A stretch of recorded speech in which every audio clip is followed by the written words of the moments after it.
The librarian is a Milf now. Milf to Bimbo 12. Milf Erotica Bimbofication Erotica, breeding Erotica.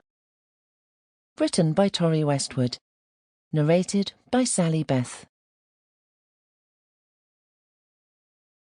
The librarian is a Milf now. Milf to Bimbo 12. Susan Grainger logged into her computer and started another day at the Bridge Street Library. She was years deep into her routine now.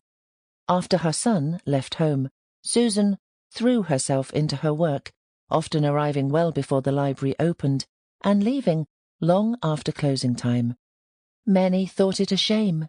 Susan used to have a lust for life that was insatiable, and many a man would have run through boulders to win the hand of Susan Grainger for a night. Those days were long gone. Today, Susan wore her knitted vest and long dress.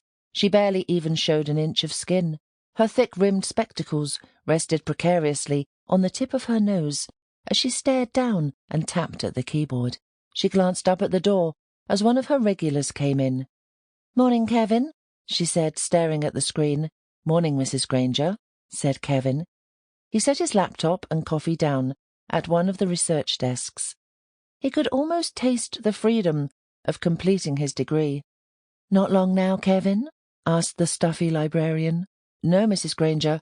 I've got a few more days refining things, and then it's being submitted." "Ready to be scrutinized?" Mrs. Grainger grinned, and there was still a twinkle in those blue eyes of hers. "I'm not sure anyone's ever ready for that." Mrs. Grainger nodded at that. She was so fearful of someone else's attention that she actively avoided it at every turn. The library was safe. It was her home. "If you need anything, just let me know," said Mrs. Grainger. "I'm here to help." "Thank you," waved Kevin, and he watched the cute ass of Mrs. Grainger bounce its way out from behind her desk and down the corridor of shelves. Mrs. Grainger pushed her trolley, returning the used books back to the shelves in their correct places.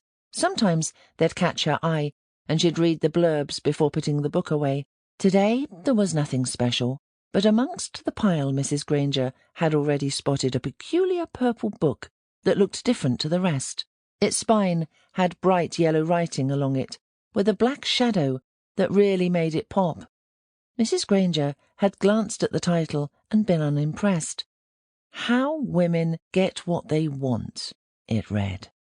She wasn't one for self-help books, but the vibrant colours held her attention. Every time she looked back... Sample complete. Ready to continue?